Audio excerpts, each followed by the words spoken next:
Welcome to my channel. In today's video, we'll show you how to protect your privacy in Google Play Games by turning off the setting that allows others to find your profile using your email address.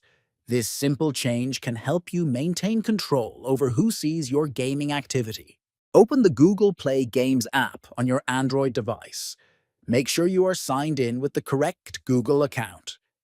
At the top right corner, tap on the three vertical dots to open the menu. From the drop-down menu, select Settings.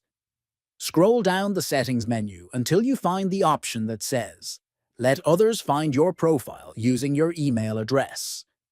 Tap on the toggle switch next to it to turn this setting off. It will now prevent people from finding your Play Games profile through your email. That's all for this tutorial. We hope this helped you take control of your privacy in Google Play Games. For more useful guides, don't forget to subscribe and check out our other videos.